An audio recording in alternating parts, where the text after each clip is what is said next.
Salut, te voici actuellement sur la chaîne YouTube Snapstar. Sur cette chaîne, tu retrouveras tous les plus gros clashs de Snapchat et tous les plus gros buzz du moment. Surtout, n'hésite pas à t'abonner tout en activant la cloche des notifications pour ne rien rater du contenu exclusif de cette chaîne.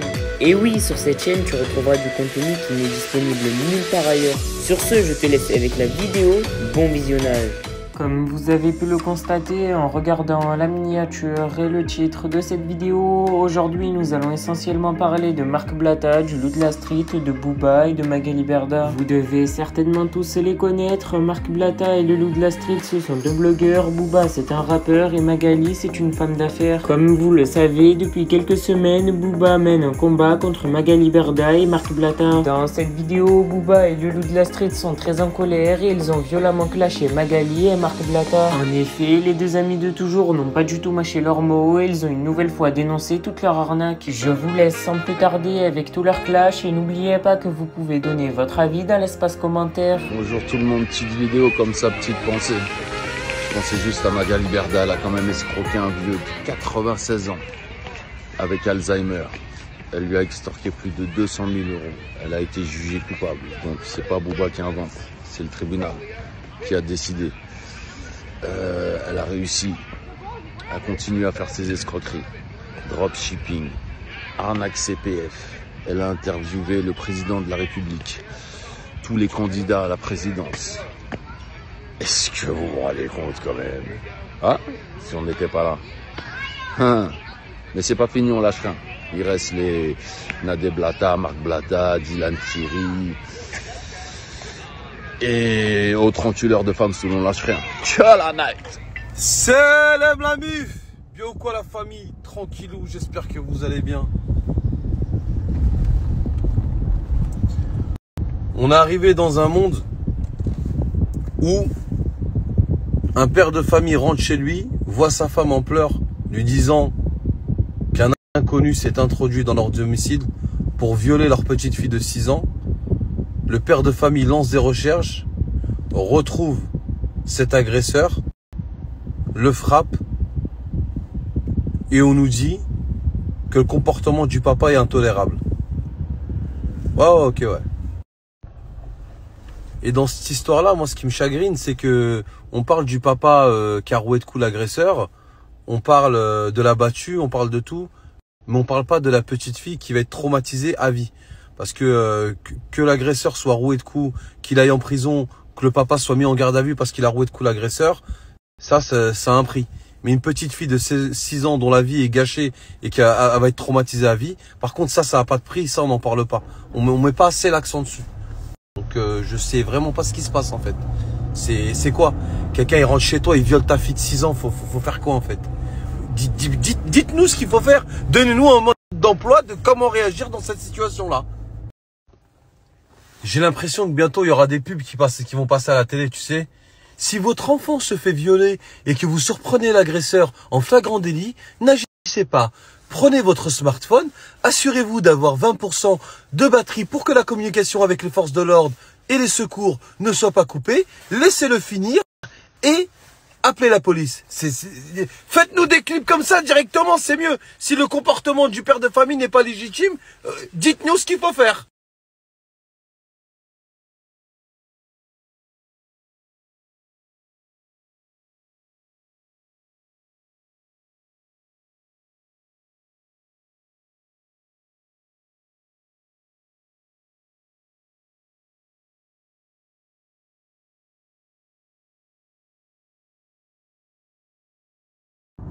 Salam la mif. Bien ou quoi la famille? Tranquillou, j'espère que vous allez bien. Je crois que c'est la première fois que je vais dire ça. Moi aujourd'hui ça va pas. Aujourd'hui ça va pas. Aujourd'hui je vous promets je me sens mal. Le père de la petite fille il est poursuivi en justice. Il est placé en garde à vue, tout ça. Moi j'ai remarqué un truc depuis 10 ans à peu près. C'est que j'ai l'impression que la vie humaine, les dingueries qui se passent, les crimes, passe à la trappe, on n'y prête plus attention.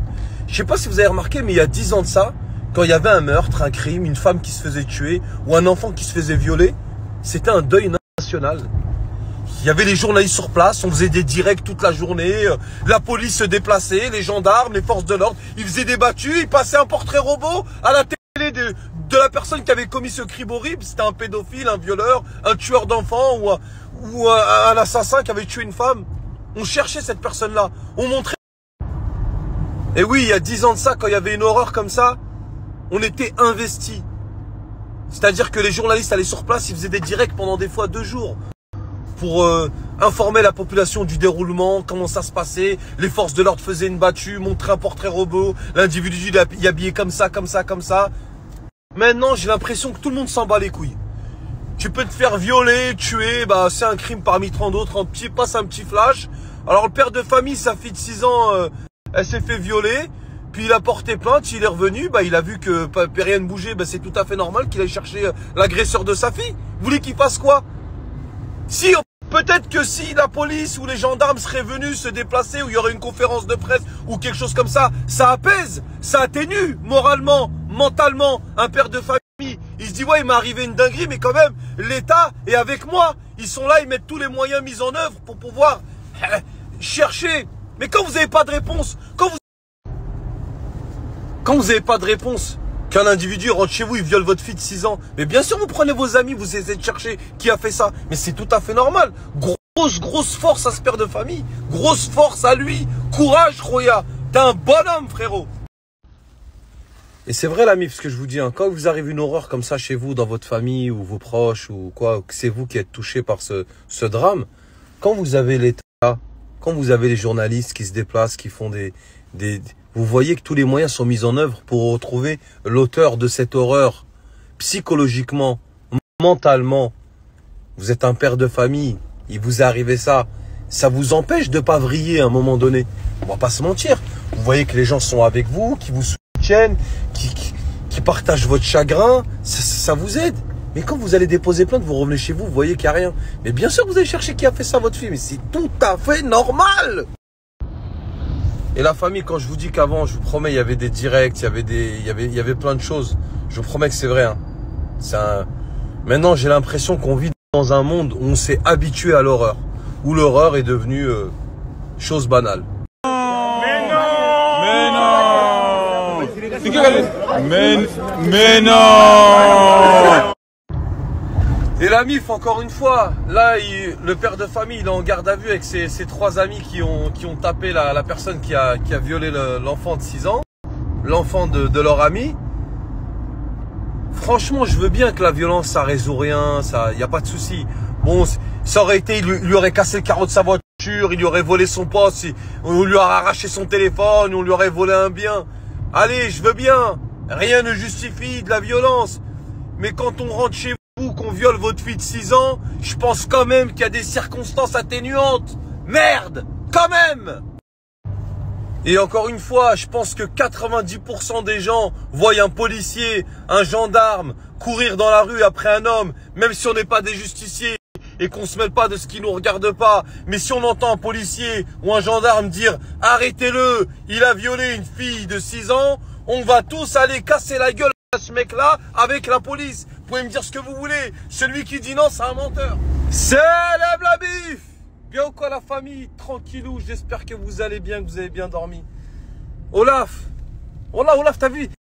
Normalement, t'as vu, moi je me farcis tandoori, mais toi à chaque fois tu veux ramener ta gueule sur les réseaux sociaux. Tu vois, c'est plus fort que toi, t'aimes bien venir l'ouvrir. Tu vois? Après, je suis obligé de réagir. Tu viens nous dire oui, non, moi il n'y a personne qui parle en mon nom, je suis une grande fille, je fais tout toute seule. Mais non, c'est pas vrai. T'avais un faux compte qui s'appelait Kylian Mbappé. Et t'as juste changé de nom. Et t'étais très méchante avec ce compte-là. Et on t'a cramé. Si tu t'en rappelles pas, ou pour ceux qui s'en rappellent pas, regardez, tenez. Donc le snap de Nadé, le 20 février, il s'appelait Kylian Mbappé. Voilà le propriétaire de la crypto que tu vas puber. En fait, t'es comme les autres, tu dénonces les escrocs. Bon déjà c'est bien, c'est que c'est une escroc. Pour faire pareil qu'eux, derrière.